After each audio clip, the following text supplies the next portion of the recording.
बेलायती प्रधानमन्त्री Boris जोन्सनलाई greater नेपालको ज्ञापन पत्र, सुगौली सन्धिमा गुमेको जमिन फिर्ता गर्न माग।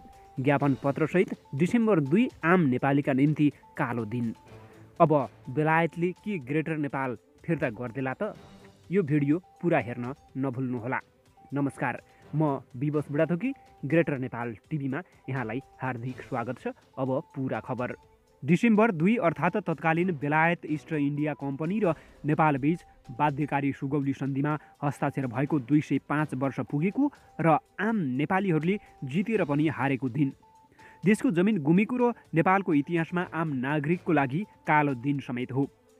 सुगौली सन्धि त्यति बेला बेलायतसँग गरिएको भए पनि अहिले भारतीय विस्तारवादले हाम्रो देशको करिब 60,000 वर्ग किलोमिटर भन्दा बढी जमिन हडपेको छ। त्यसको विषयमा लामो समयदेखि नागरिक, राजनीतिक दलहरू, सामाजिक अगुवाहरूले आवाज उठाउँदै समेत आएका छन्।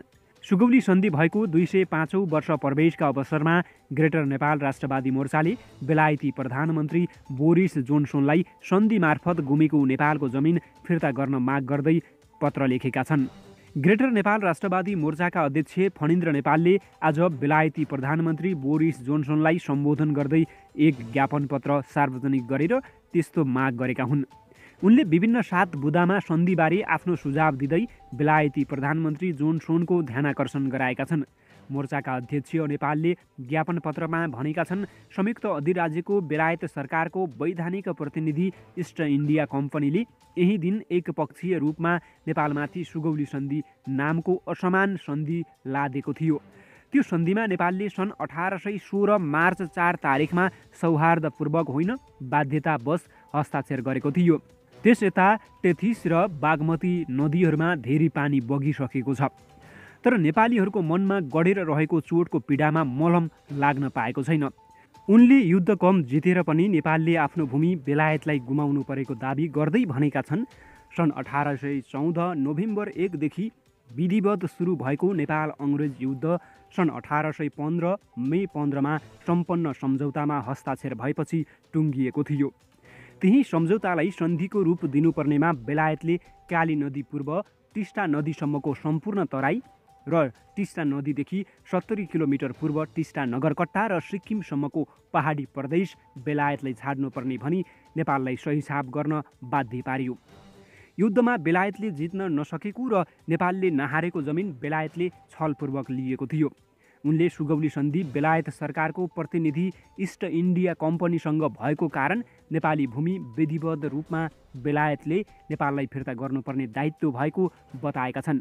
उनले त्यस प्रकारको दायित्वबाट बेलायत सरकार कदापि पछाडि हट्न मिल्दैन तर्क समेत गरेका छन्।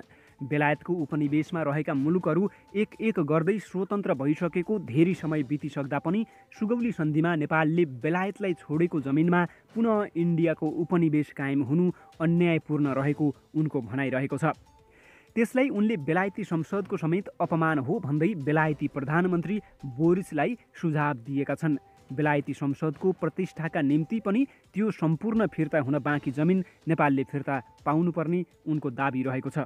उनले सार्वजनिक गरेको ज्ञापन पत्रको पूर्ण पाठ यस्तो रहेको छ। ग्रेटर नेपाल राष्ट्रवादी मोर्चा, विषय बेलायती प्रधानमन्त्री बोरिस जोन्सनलाई ज्ञापन पत्र। 1815 डिसेम्बर 2मा बेलायतले हस्ताक्षर गरेको नेपाल बेलायत सन्धिको 205औं वर्ष प्रवेशका अवसरमा सुगौली सन्धिमा गुमेको नेपालको जमिन फिर्ता गर्न माग गर्दै बेलायती प्रधानमन्त्री बोरिस जोन्सनलाई ग्रेटर नेपाल राष्ट्रवादी मोर्चाले ज्ञापन पत्र पेश गरेको छ। ग्रेटर नेपाल राष्ट्रवादी मोर्चाको अध्यक्षको हैसियतले निम्नलिखित अनुच्छेदहरू मार्फत बेलायती सरकारको ध्यानाकर्षण गर्न चाहन्छु भनेर उनले पत्रमा लेखेका छन्। नम्बर 1, सर्वप्रथम म यहाँलाई आजभन्दा 205 वर्ष पहिलेको नेपाली मात्रका लागि अत्यन्तै पीडादायक घटनातिर फर्काउन चाहन्छु। सन् 1815 डिसेम्बर 2 तारिक हामी सारा नेपालीका निम्ति कालो दिन हो। संयुक्त अधिराज्यको बेलायत सरकारको वैधानिक प्रतिनिधि इस्ट इन्डिया कम्पनीले त्यही दिन एकपक्षीय रूपमा नेपालमाथि सुगौली सन्धि नामको असमान सन्धि लादेको थियो। त्यो सन्धिमा नेपालले सन् 1816 मार्च 4 तारिखमा सौहार्दपूर्वक होइन, बाध्यतावश हस्ताक्षर गरेको थियो।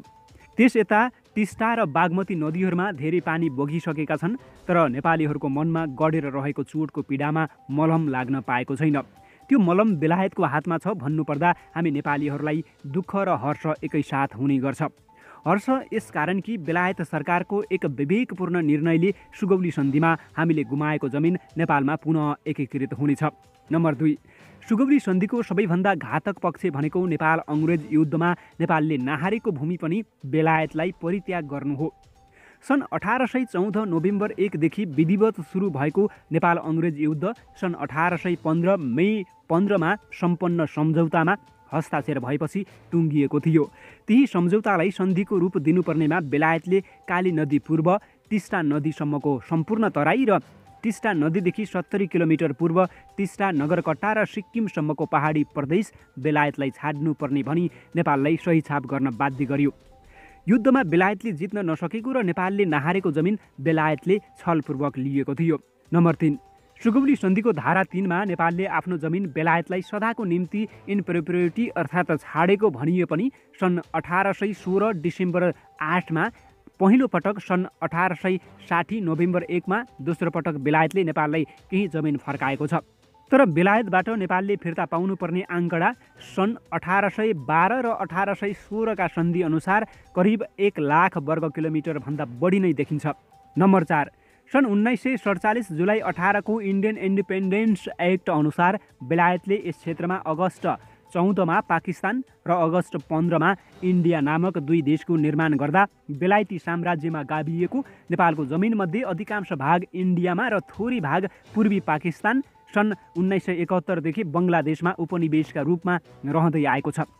पहिले अस्तित्वमा नरहेका नयाँ मुलुक बन्ने तर धेरै पहिलेदेखि स्वाधीन रहँदै आएको नेपालको जमिन कुन आधारमा अरू मुलुकमा गाभियो भन्ने प्रश्न नउठी छाड्दैन ग्रेटर नेपाल राष्ट्रवादी मोर्चा आज यही प्रश्न बेलायत सरकार समक्ष राख्दछ। नम्बर 5, नेपालले सुगौली सन्धि बेलायतसँग गरेको हुँदा नेपालको भूमि बेलायती साम्राज्यमा गाभिएको थियो। अन्ततः बेलायत यस क्षेत्रबाट हट्ने निश्चित भइसकेपछि नेपाली भूमिको सुनिश्चितता हुनु नितान्त जरुरी थियो।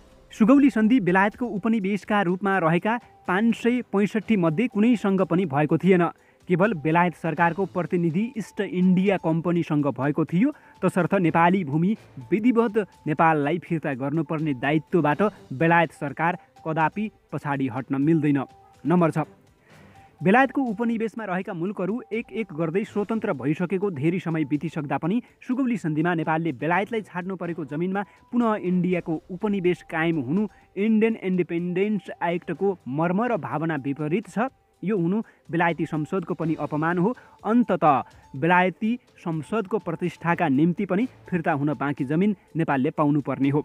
नम्बर 7, अन्त्यमा महामहिम प्रधानमन्त्रीज्यू कालक्रममा मानिस संस्था र सरकारहरूबाट मानवीय भूल हुन सक्छ, तर त्यसलाई सच्याउन नचाहनु चाहिँ ब्लन्डर हो, मानवता विरोधी क्रियाकलाप हो र संयुक्त राष्ट्रसङ्घको बडापत्रको बर्खिलाफ हो।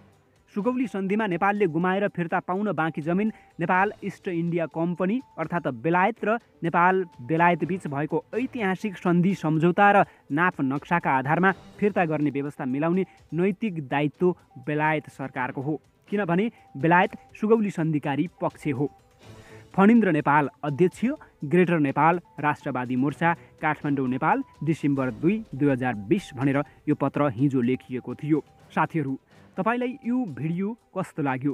कृपया आफ्नो विचार कमेन्टमा लेख्न नभुल्नुहोला र मन परेको खण्डमा सेयर गरेर धेरै नेपाली समक्ष पुर्याउनुहोला। तपाईँको एक सेयरले थाहा नपाएका धेरै नेपालीहरूले यो विषयमा जानकारी पाउनेछन्। अर्को भिडियोमा फेरि भेट हुनेछ। तबसम्मको लागि बिदा दिनुहोस्। नमस्ते। जय ग्रेटर नेपाल।